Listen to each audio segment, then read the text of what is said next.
Hello, I'm Aspicis. Joining me today is Jedzia, and we are your hosts from the Conclave of Aratar, bringing you some community information to help you decide on where to settle yourself within our ranks. We hold these casts every Wednesday at 8 Eastern and Sunday at 4 Eastern, and I encourage you to join in the Twitch chat to discuss the topics in the interview. For those of you new to the channel, we're a community gathered around the upcoming game, The Chronicles of Elyria. It's a game in development by Soulbound Studios. If you're interested in learning a little bit more about this upcoming game, there will be a link to take you to their website. As mentioned earlier, we're members of the Conclave of Aratar, Jadzia, myself, and our guests. The Conclave of Aratar is a duchy within the Kingdom of Vornair, and we're going to be introducing you to the members of our community and discussing some of the topics around our community and the game, The Chronicles of Elyria. Joining us this week is Baron Everett Corviae, Everett Corviae, Lord of Castle Corvid, the Crow's Nest, and Count Vendivar Valdur. If you guys want to say hello. Hello there. This is Everett Crow. This is Vendivar. So, we hold these casts, and we're trying to get, you as community members to have a little more outreach to the general population. We're going to ask you a few questions. We're going to ask you about yourself, your gaming habits, things you like as a person.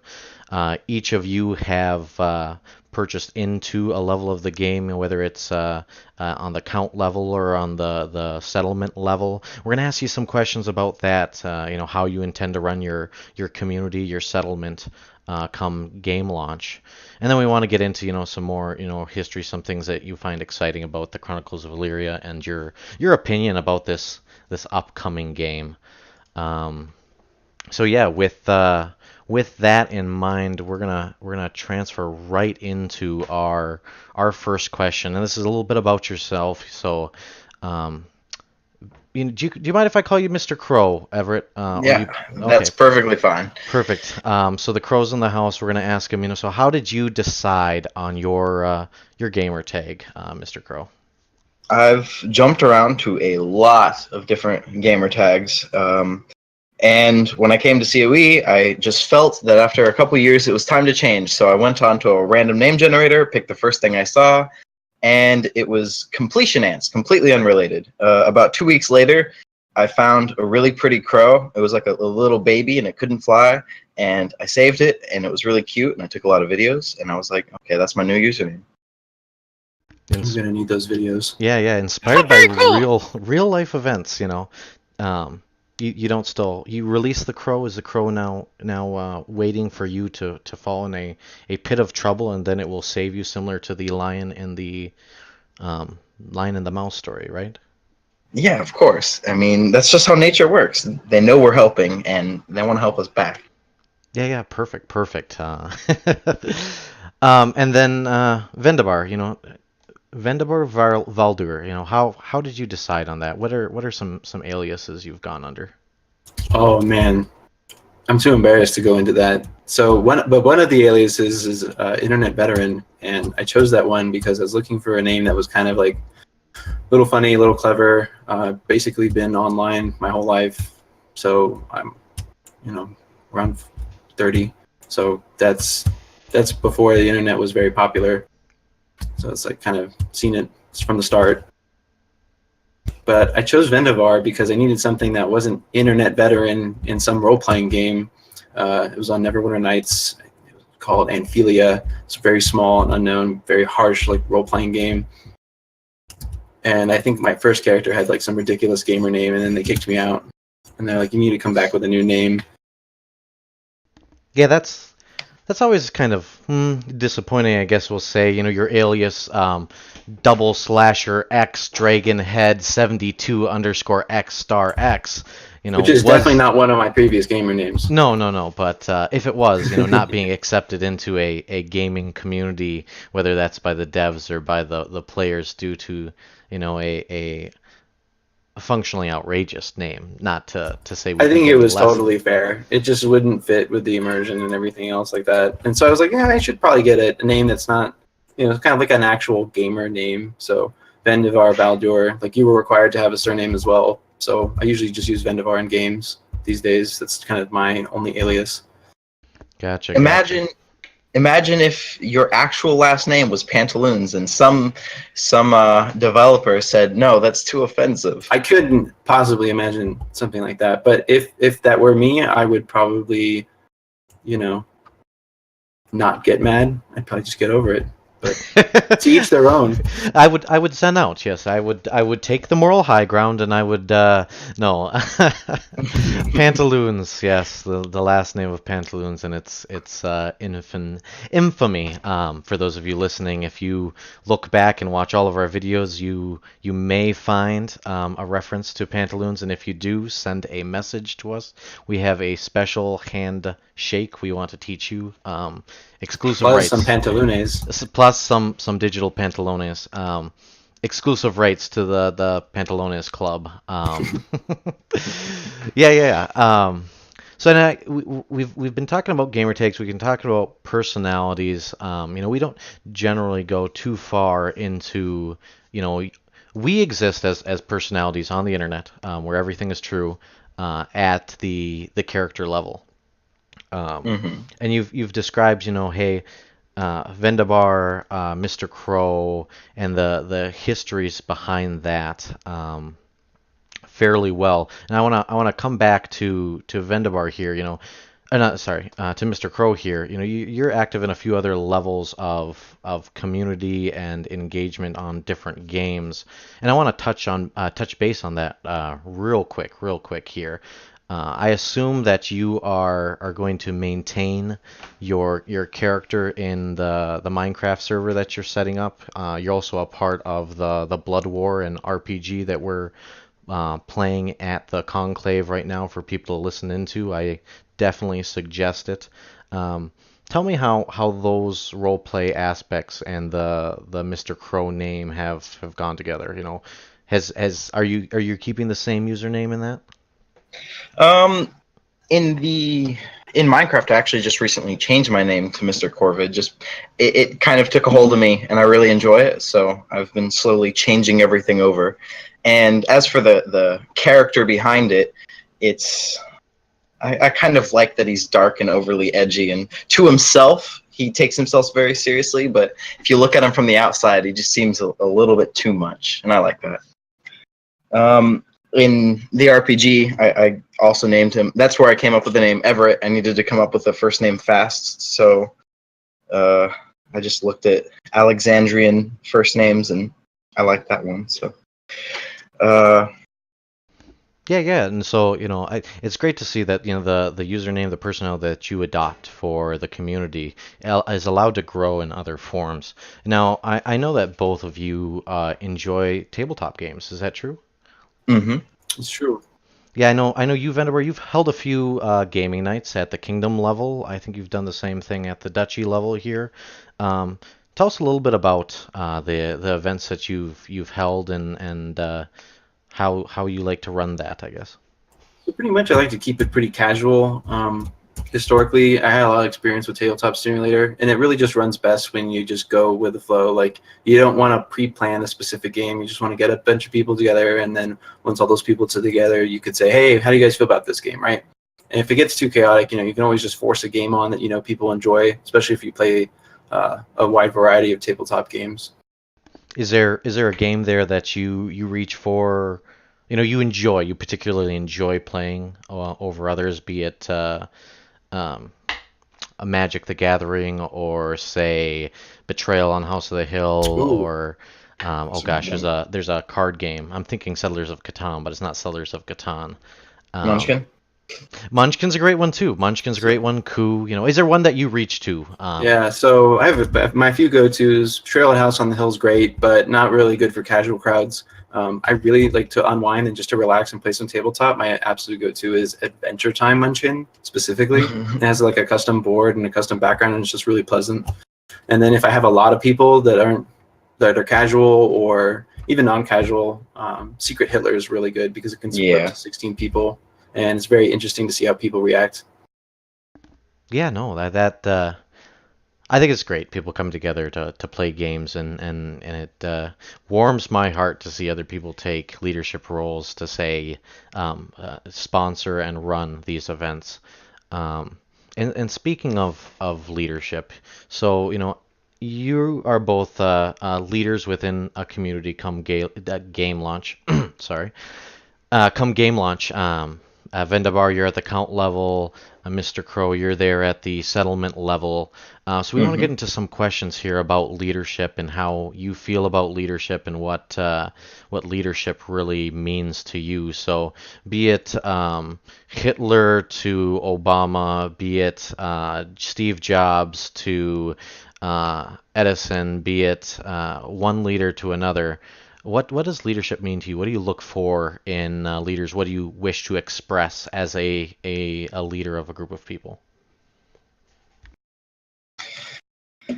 For me, I'm in the Army, so a lot of my kind of um, my personal experiences with leadership have been in the Army. Uh, Obviously, there's the televised politicians, and you see a side of them that they want you to see, regardless of whether that's what they actually are is good or bad. But when you're dealing with someone on a day-to-day basis, whether it be any manager at work, you have to kind of it's harder to keep up a face when you're personally talking to someone, when you make friends with someone, and then you have to make business decisions or even other kinds of decisions about their life, right? So the best kind of leaders that I've personally experienced has always been ones that take everything into consideration and don't just make decisions because what they think is right, but because they think it's the best option. And that doesn't mean you always have to make the best options, but making some decision rather than flailing your arms and decisiveness. There we go. Is much better. So I like people who take action. So you look for, you look to be and you are inspired by leaders who take initiative, who Hmm. are on the front lines of whatever action they're looking for. Okay, okay, I think we can get behind that. Vendivar, what do you look for in leadership? What inspires you? What characteristics do you look to take on in your leadership roles? Yeah, I'd like to echo a lot of what Crow said. I think keeping an open mind and really taking the time to hear people out is very important as a leader. It's one of my biggest principles as on leadership. In addition to that, I started with that approach early on, but at the same time, you do also have to sometimes be willing to just make the hard decision and say, actually, we're going to have to go this way. But just showing people that you're trying to hear them out and take on board as much as possible, I think goes a long way. But I don't believe in any kind of extra, hats or two-facedness as a leader. Like, like I'm not going to put on my leader hat. Like, this is just me talking to you. That's how it's always going to be. You want to be upfront with these people, your people, and you also want to be candid with them. And I like a brutally honest approach. I know not everyone else likes that, but I'll generally tell people how it is just to avoid any confusion. And also, I think it's about respect, right? I wouldn't want somebody Hmm. to kind of sugarcoat anything to me. I wouldn't want them to talk around anything. I think they need to be upfront. Interesting, interesting. So I like that you both have similar mentalities about leadership because it lays the ground really well for this next question about leadership. And this is a little out there, but I want you to take a second to think about it and give me a response that you feel confident in. A very common sentiment amongst individuals towards people in positions of leadership is that of self-service. That the leader is the leader and they mutate or develop into a position of, I'm trying to do something good for you, but at the same time, I need to get my own. How do you feel that mentality is good and bad? Vendibar, if you wanna start out, or if you need a second, I can continue talking. Sure. Being a leader, right? Your job, the more you move up, is to take care of your people. Right? And if you're taking care of your people, you'll also in turn be taken care of. But it's not a quid pro quo system. It's a system where a true leader genuinely cares about their people and works together with them.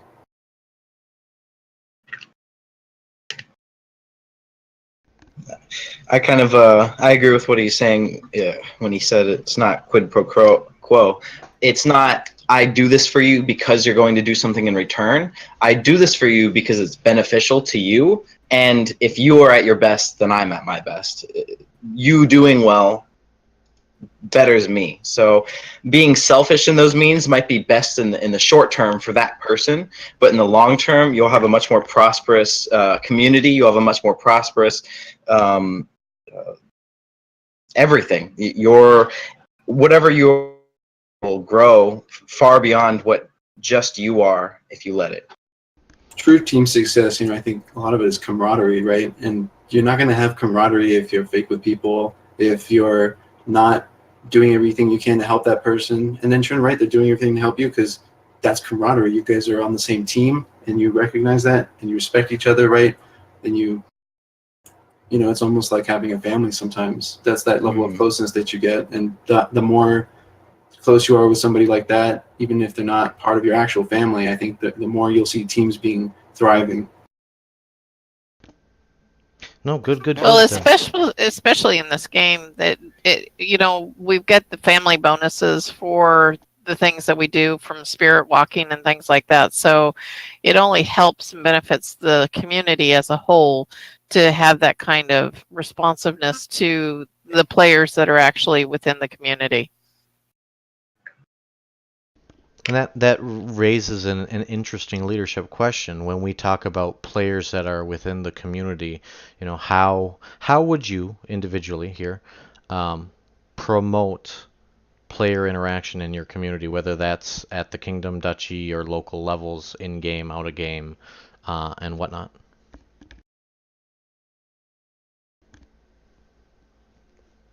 So I guess what I'm looking for here is, like we've talked about earlier, we've run events, we've run things. Mr. Crow, you're working on a Minecraft server for the Duchy of Aratar, and you're gonna promote the similar-minded individuals and interests through this game community. What inspired you to go there, I guess? I I really enjoyed playing the role playing game because it made me, even though it was only a small handful of people, I got to make some connections with people that I wouldn't have otherwise met. And even though we're all in the same community, I don't speak to every single person in the community, and I'm sure that's true for everyone. There are certain people you kind of get attached to, and by finding even more shared interests, you widen the circle of people that you're able to talk to, the circle of people you're able to have common ground with, and through that you can have a genuine friendship outside of just we play this game together. And I suppose that really does carry over to everything. You, by having, like you were saying earlier, by having all these camaraderies, by having all these relationships between each other, you really build a family rather than just people who work together. Yeah, and I mean, I think that's exciting, having that sense of community, having that sense of family, having that sense of togetherness, that there is a place, whether that's in your own home or in someone else's home, where you can go and feel at ease to some degree. We're gonna transition a little bit over here. So we're talking about the Minecraft server. We've got a lot of people excited to log in and build something as a community or create as a community. And I think that has some nice parallels to the Chronicles of Elyria as a game. It's about community, it's about creation, it's about destruction. But for the most part, when we're talking about the stage the game is right now, a lot of the excitement about this game is about the ability to create, whether that is creating a community to interact in the game, whether that's creating a town or creating a player who's able to live out your dreams. There's a lot of excitement about the game, The Chronicles of Elyria. So we wanna ask some specific questions about what about the Chronicles of Elyria excites you. Vendivar, if you want to go first, what are some things Sure. about this game that you're itching to try out? So, a little bit about me. I've played a lot of games. I've been a long-time gamer, but I also been a long-time MMO player. And through playing all those MMOs, eventually you get to a point, and I think most gamers today have gotten to the point where they're like, man, it's just like the same thing over and over. It's a run here, do this thing. There's no real intelligence involved. It's just a lot of mindless, clicking stuff like that, and then doing whatever it is. Like the pinnacle of it is usually PvP or raids, right? And that's it. In Chronicles of Elyria, you truly get to have, I believe it's going to be the next iteration of what an MMORPG is supposed to be, a true sandbox experience where you can do whatever you want. And I think that's something really significant. Town building, if you want to be somebody who specializes in raising bees and that's it, that's something you could do. And it goes all the way up to the level of like, yeah, I happen to own my entire kingdom and I manage a population of several tens of thousands of people. So there's really something for everybody here, and it's going to be interesting to see it kind of like a thriving player-run world truly for the first time. I really have to tag on with that because the way I found COE, I had just gotten into World of Warcraft. I had been doing it for a couple of months, and I really enjoyed it. I loved all the mechanics and stuff, but I just felt like after the mechanics, it just stopped dead. There wasn't anything more beyond that. The social interactions were okay, and yes, you can make friends through it, but they were by no means necessary to the core gameplay. It was all just about the mechanics, and then to some degree having people to play with. I wanted something that was more engaging than just number crunching, and more engaging than just being able to press the buttons in the right order. And I wasn't expecting quite COE, but when I found it, I fell in love with the politics. That was the first thing that I fell in love with, was all the different communities that are at the same time enemies but have to work together. All of the different ideas and goals, and people that like RPing, people that like the mechanics of the game, people that want to build a community. There's all sorts of walks of life, and all of them kind of bleed together really beautifully. And I love how engaging it all is. Not to mention the game itself seems to be really well designed so far. No. And I like that, so Vendivar, you brought up MMOs, and you brought up, the playing of MMOs, and Mr. Crow, you talked about that as well. I think, and I'm looking for some feedback here on your opinions. MMOs have struggled to a degree, or all games struggle to a degree on repeat playability. After I beat the storyline in Call of Duty or in Far Cry, how enticed am I to go back into that world and do something different? Some games like Skyrim and Far Cry have created open environments to try to lure people in with hidden gems and hidden quests, hidden information inside there. Other games like World of Warcraft have created expansions upon expansions of new content that they continually pump out to help the game inject life into it, or at least revenue. Chronicles of Elyria is this, it's a meow, or as the game designers call it, a meow. It's got this interesting corner on the repeat playability here that focuses intentionally less on the content of the designers and more on the content of the community. How do you feel that the community created content is going to enrich this game? Like, what do you expect? What about community content excites you right now? So, are you planning? I guess is what I'm getting at is, are you guys planning anything specific or anything? Are you interested in any of the community events that other community members have talked about? Like Tiberius wants to hold a coliseum with drinking, debauchery, and slaying of individuals. Those sort of things. Do you think that this game is going to rise or fall based on the community content? I believe it will. I mean, but like you said, I mean, if I think it either will rise or fall because it's such a player-driven world. But because of what they've allowed players to do, And because I believe that players are looking for a game like this, as long as it runs well on most people's computers, I think this would be the next popular thing. Because there's nearly an unlimited number of things to do. You can't just like, I didn't beat the boss, right? Like you're like, oh, I'm a king now, but like you weren't very good at adventuring and you didn't really do crafting or PvPing or anything else like that. Like you can spend an entire gameplay experience just doing like one thing. And once you get bored of it, you can move on to the next thing. And their spirit system kind of promotes that.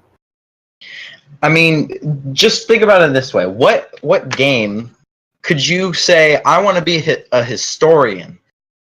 And that makes sense, because you can do that in Elyria. You can do that, and it just works. And that only exists because there's something to keep track of. There's something that's worth writing down. And what's worth writing down is all of the interactions between players, all the different political and the political interactions, all the different events that people are planning, the guilds, the warfare that'll happen. Just, it's all purely player driven, regardless of, you can't script something like that. Yes, you could have a large battle, but it wouldn't mean anything because it's not two humans interacting with each other of their own volition. It's something that someone wrote down on a piece of paper and programmed it into a game. It's a completely different experience. Yeah, the outcome is predefined in that case. The why go into the dungeon? Why save the person when you come out? They're going to be there, you know. The quest giver is going to be there at the entrance to the cave, wrangling the next hooligan into risking their life. Now, you mentioned something in there, and you said, completely player-driven events, and that's close as far as we know right now. Viewers, whether presently or in the future, Soulbound Studios has intended to create a world for you with interactions with the ability to do things. Yeah, and everybody's destiny story is different based on their time of date, the zodiac they're born in, and so no two stories are alike. So you may have Mage 1 over here and Mage 2 over here. Well, guess Mage 1 and Mage 2 are completely different. Yeah, and they, with the storyline that they've outlined thus far, everybody gets their own experience, and they're still going to populate stimuli, is the way I would phrase it. Imagine the Black Plague. If the Black Plague was a developer pushing a few keys and starting a infection. If you've played World of Warcraft and of the what's the term of the event, but basically there was a plague that if you're a high level person did not affect you all that much, but it was able to be spread between characters on a server and would massacre lower level characters, and there would be bones in the streets. And I would check it out on YouTube if you haven't heard of it before.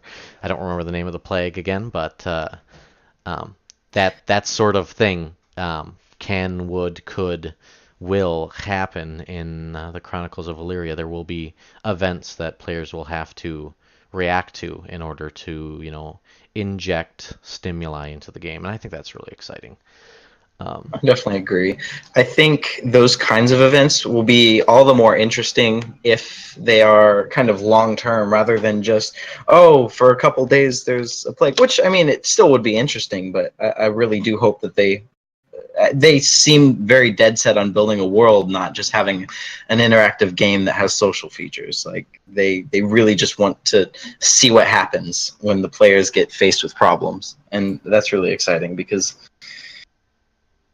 I agree.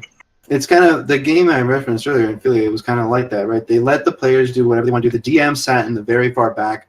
They pretty much sat invisible and monitored chat. But from time to time, they would start these events. Like these genuine scripted. They write it out ahead of time, and they're like, "Hey, I need your help. Like, there's something happening here, right?" And then there was two factions basically, and we go out to help this person, and then they went out to help this other person, and then these two factions met up right outside of this neutral territory, and then it became like an all-out bloodbath. They didn't say kill each other, right? They were just giving the players another medium to do something on, but that it wasn't something that repetitive. Like it was just a one-time event only, or like the sky had like crazy colors and like things were happening in the world. Just something that kind of gives it a little bit more extra life. But really, it's still the players that drive all of it. Yeah, and I think that that's wonderful, giving that characterization, giving that uniqueness, and allowing for that feeling of, well, more or less impending doom for the players, whether they're expecting it 2 days out or 10 weeks out, um, is something new, something refreshing. So we've been talking about Elyria. We've been talking about what excites you in the game world, and we're gonna transition a little bit away from that and start talking about your level of involvement in the community, your settlements, your county, your areas of interest.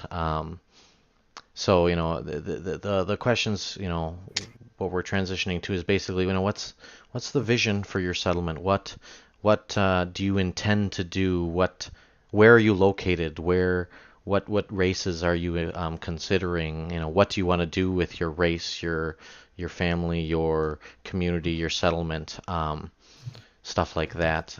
Vendivar, if you want to start us off, tell us about your intentions with your county, with your settlement that comes with it. Well, I really am holding out for more information about the game before I make any hard decisions, but I'm looking at doing a little bit of everything. I think race-wise, something pretty capable like Crothy interests me, obviously, but I think anything but Kipik I would be okay with. To reiterate, I don't think I ever want to be a Kipik.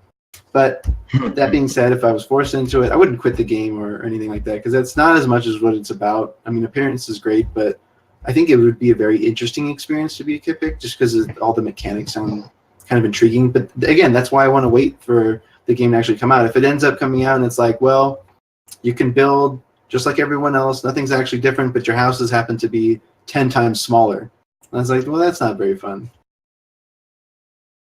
That would be But something if yeah. they were 10 times bigger. If they were 10 times bigger, I would pick it. Yeah. Small people, large houses. It sounds like a HDTV series right there.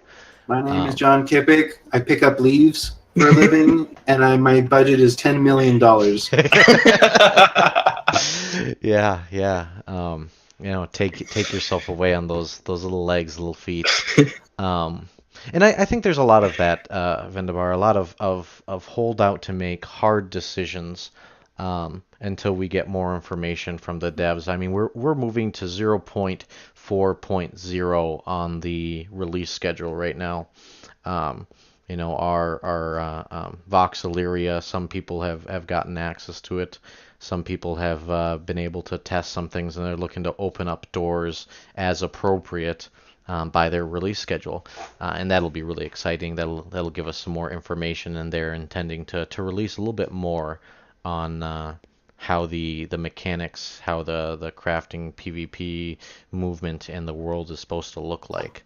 So I definitely I empathize with that position right there. Mr. Crow, give us the 411 on the county you're going to be in, on the areas that you're going to be responsible for.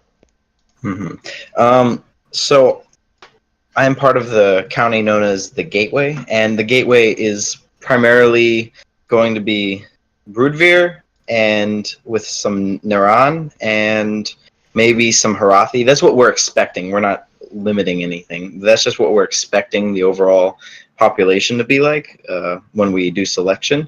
I personally would love to be Dross if there's something nearby where we put down, but I will only really pick it if I have the ability to get to where I need to be in time, because my main focus is on building my settlement, so it'll really be limited to that, to what's in our county and what's nearby our county. But if I had my choice, I would pick Dross at this point. Of course, that could change as we get more information. Yeah, and we've talked previously. Viewers, go back and view the video with Insight and get an idea of what his intention is, and see who he is like as a person. Your 2 cents on the matter. You look at the Gateway as your county, and you think, hey. I know that you've got the idea that there's going to be a lot of freedom, there's going to be a lot of support and inclusivity. What's your take on what's your opinion of the Gateway currently? I really have a lot of respect for Insight. Insight is the High Elder of War for our duchy, or no, not war, commerce. I'm sorry. He's the High Elder of Commerce, and rightfully so. He's very intelligent and he takes a lot into consideration. But just as a leader, he doesn't want to just kind of take control of everything, but instead he has ideas that he wants to see brought to fruition, and he surrounds himself with people that he thinks are capable of achieving those goals. So he just kind of gives them guidance, gives them a plan, and sets them free. And if you come to him, I've come to him with multiple ideas, multiple suggestions, and he's hard on them. He makes sure that they're reasonable, but he doesn't just say no, or at least not to me. He really takes it into consideration and says, if you think this will work, show me how it'll work, and I'll look at it. So his name fits him. Insight is insightful. Yes, very, very much so. I have a lot of respect for him as a leader. Good. I mean, I think respect for the leadership says a lot about the leadership above you, and so that's a good sign right there. Now you're the Baron of Castle Corvidae. Mm-hmm. You know what? Oh, Castle Corvid. I'm sorry. Sorry, Castle Corvid. Yes. Tell us a little bit about that. The Castle Corvid is your settlement, your barony inside the duchy. What does it mean to be a barony? So what a barony does is we provide military support, not only just for the county, but if the duchy requires it, we'll provide soldiers to the duchy, and if the kingdom requires it, then we'll provide soldiers to the kingdom. Our job is to provide military to everyone above us, because that's our contract as being a barony. We maintain our own personal military, and then at the needs of whoever is above us, we provide. But outside of that, we do have plenty of freedom of being our own settlement. So outside of our duties to provide military, I can maintain trade. I can maintain having our own artisans, having our own projects, like having like a university, or whatever we really go for. We have that freedom to do it. So being a barony is not just purely military, but military in addition to being a settlement. Gotcha. And I think it was mentioned earlier, or at least it was up on a slide, basically the gateway, where's the gateway intending to place, and, how does that play into your role as a barony? Do you expect to be closer to the center, closer to the outer edge? The gateway as a whole is definitely planning on being the very border of wherever we're needed to defend. We're looking to be very, not aggressive, but we're expecting a lot of combat, and we're going to place down where we expect a lot of combat. So we need a very strong military. So me being the Baron, I'll be overseeing a lot of that, under Insight, of course, but he'll have his own things to attend to as well. Gotcha. Yeah. Barons being contracted to the duchy makes it a tricky road to walk at some times there. So you want a lot of action on the border. You've got the PvP aspects there.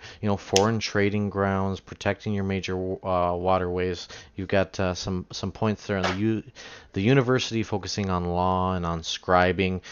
These sound a lot like projects, a lot like things that you as a leader of that area, that community, want to get involved in, want to work on. So can you tell us a little bit about the projects of Castle Corvid? All right.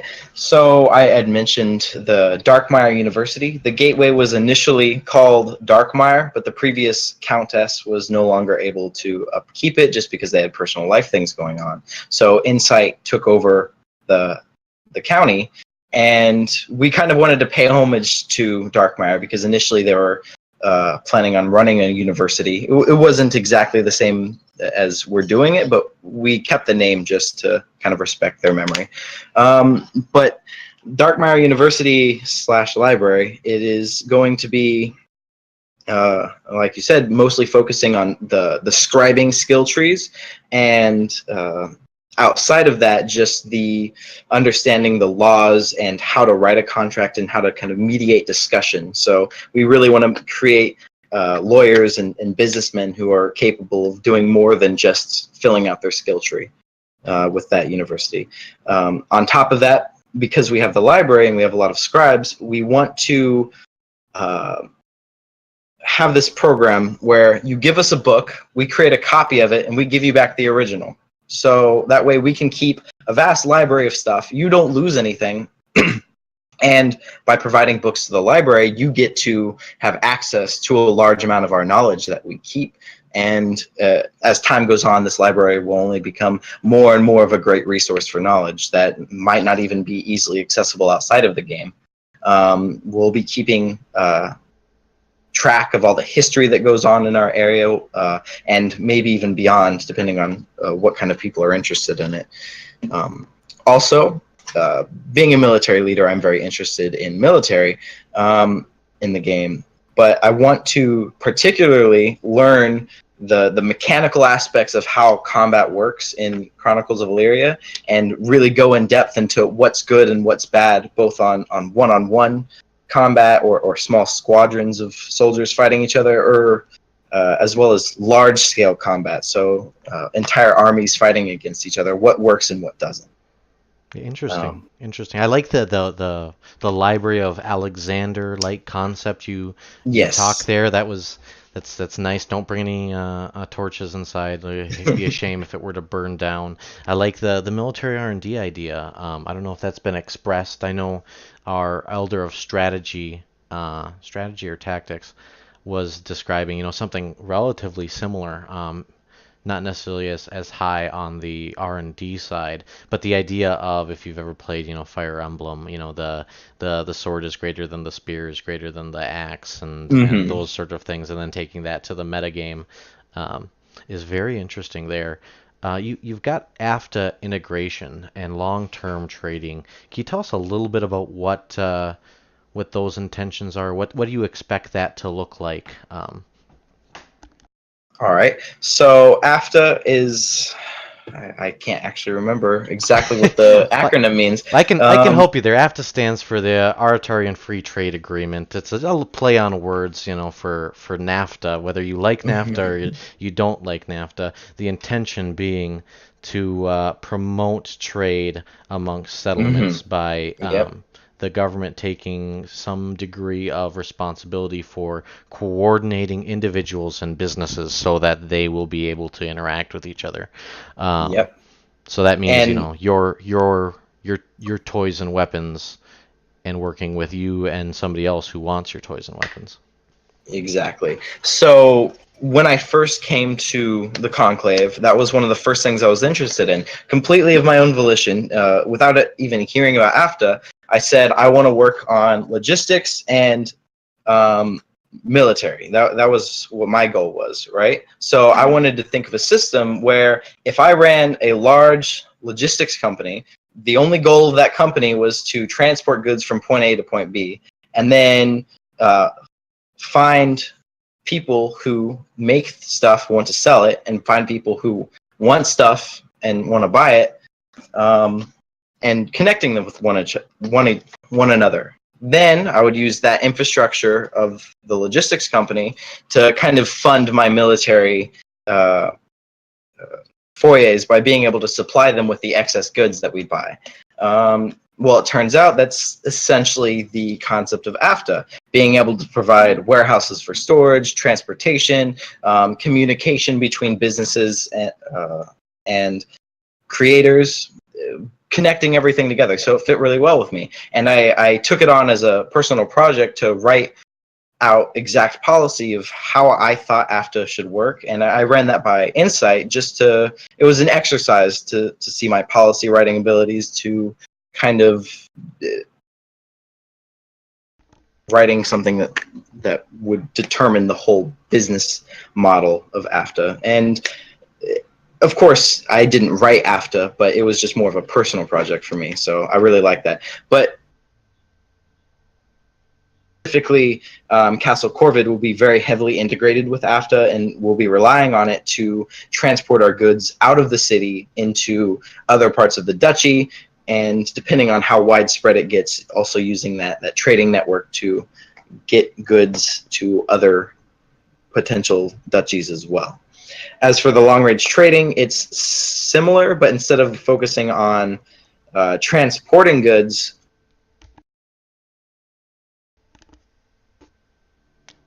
Seems to have dropped barony or out there. for the county, have them go out to other duchies, not in our duchy, not counties, but instead foreign entities, and trading with them, because we need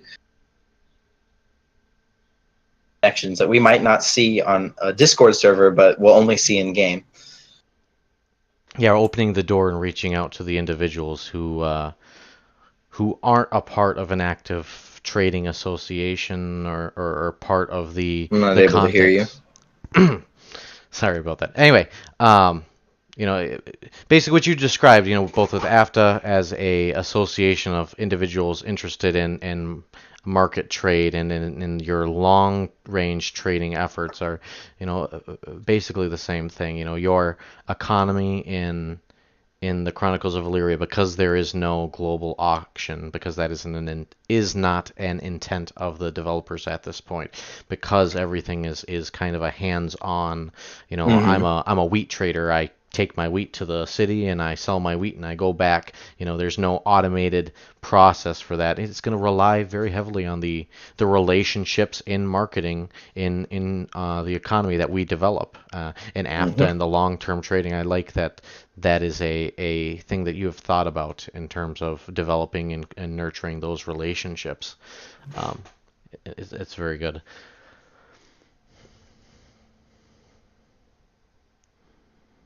I see. Yep. Moving on to the next subject. Well, we can continue talking. I don't want to cut anybody off if they No, you're if they fine. want to say more. I don't know if you have anything else you want to add in, Vendivar, about the county of Vendivar and the settlement, or at least the intentions thereof. Feel free to chime in here, and that sort of thing. But yeah. So we've been talking about the vision for the settlements. What each county and what each settlement within the county wants to do, the type of environment they want to focus on from a leadership standpoint. And I think that for you, those of you who are listening, gives an interesting perspective on how you could fit into the community.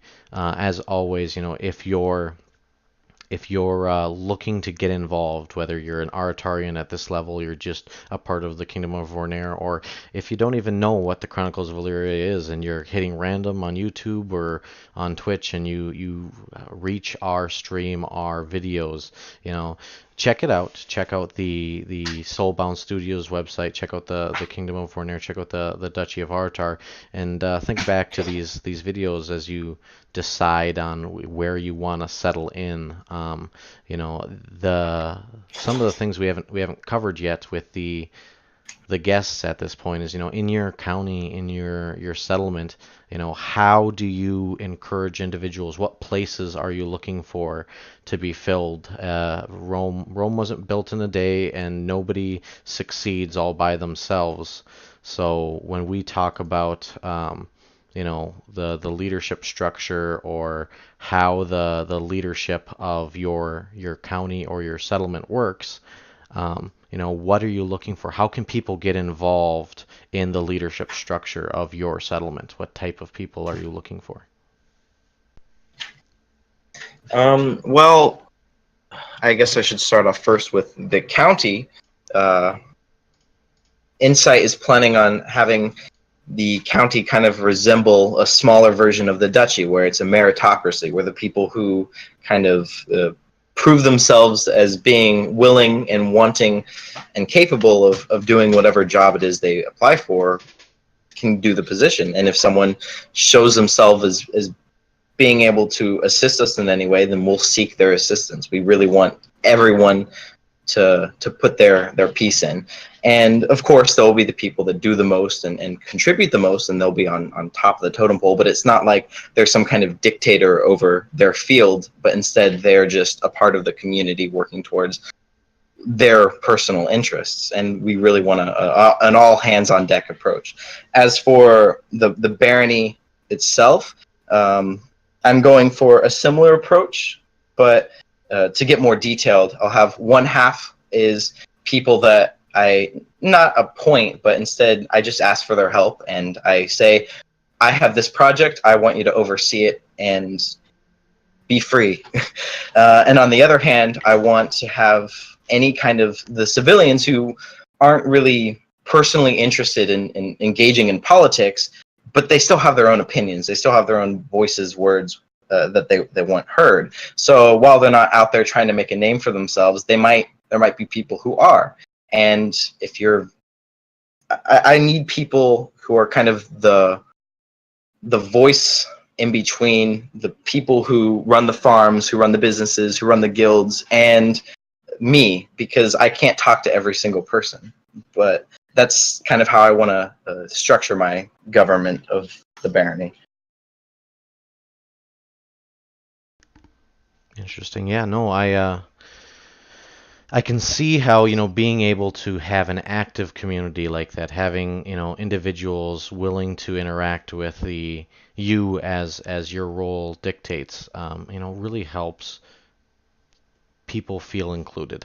That sort of thing, and we're going to talk a little bit about opportunities for individuals to get involved in the community right now, or in the near future.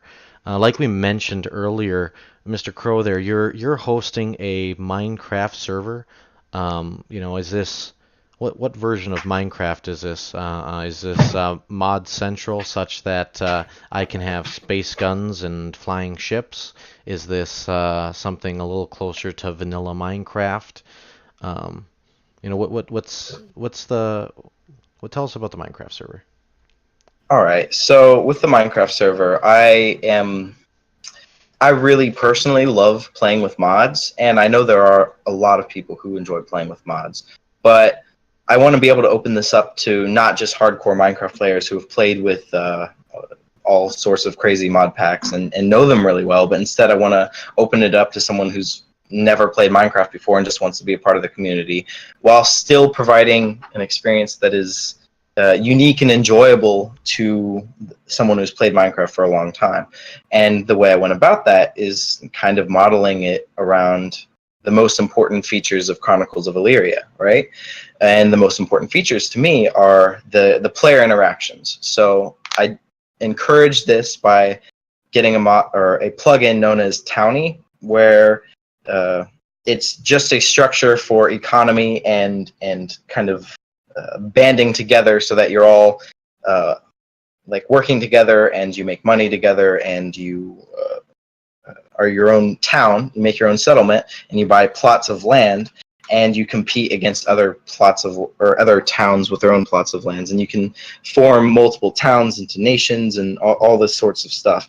So the whole goal there being to foster the politics and relationships between the different towns, rather than just single player Minecraft that other people happen to be on.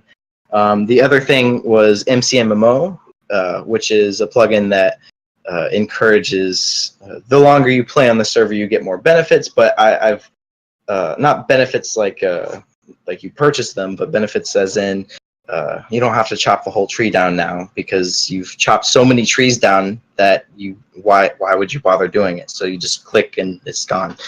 But that's a really oversimplification. It makes the game more like an MMO is what it really boils down to, and it's just to kind of remove the monotony and focus more on the resources and the interactions between people. But I've modified it so that there's not so much abuse of MCMMO. If you've played it a lot, you know that you can get really overpowered things, such as maxing out your unarmed skill and one-shotting someone who just started the game, and that's not really fair. So I really looked to remove those overpowered and kind of degenerate strategies, and instead focus on making it more fun for everyone.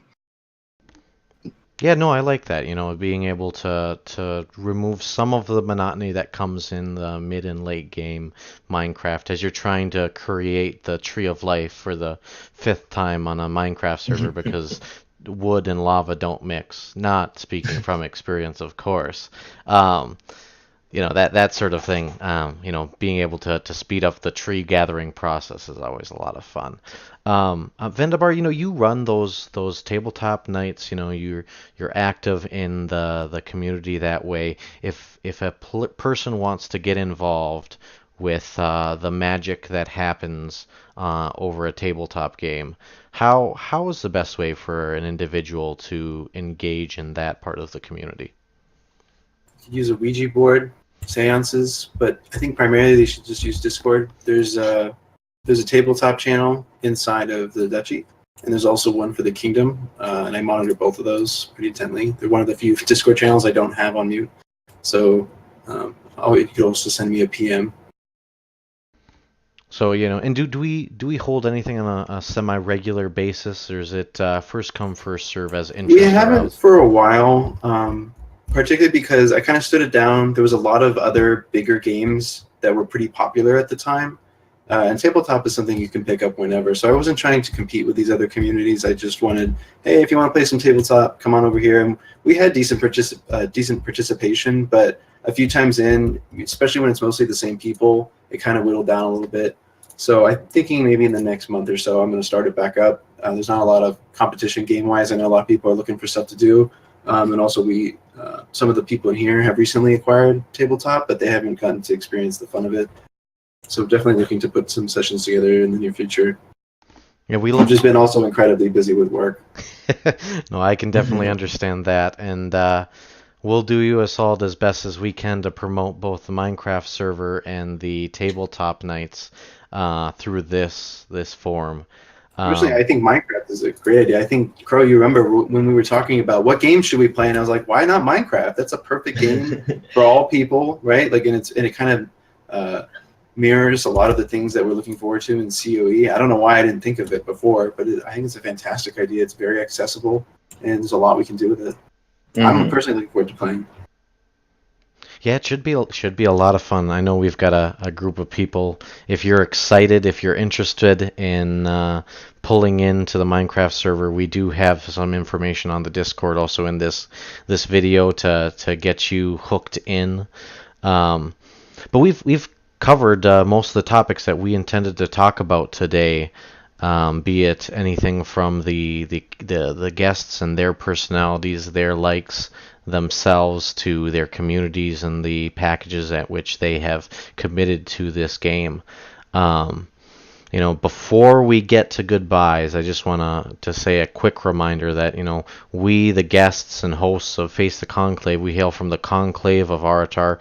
If you or a friend is a part of the Aratarian community and wish to have a similar spotlight for your group, your school, your organization, town, or county, reach out to Jedzia for scheduling. If you have a topic you'd like to talk about with the Elyrian community at large, be it crafting, lore, politics, the economy, maybe you want to talk about stabby McStabby deviant lifestyles, PvP lifestyles, and their strict regimen rows, reach out to me, Aspicis, and we'll put something together to discuss in this media forum.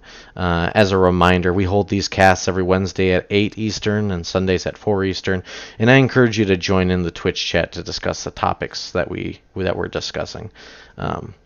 For the most part here, this has been Face the Conclave with me, Aspicis, and Jedzia, along with our guests, Baron Everett Corviae, Lord of Castle Corvid, the Crow's Nests, and Count Vendivar Valdur.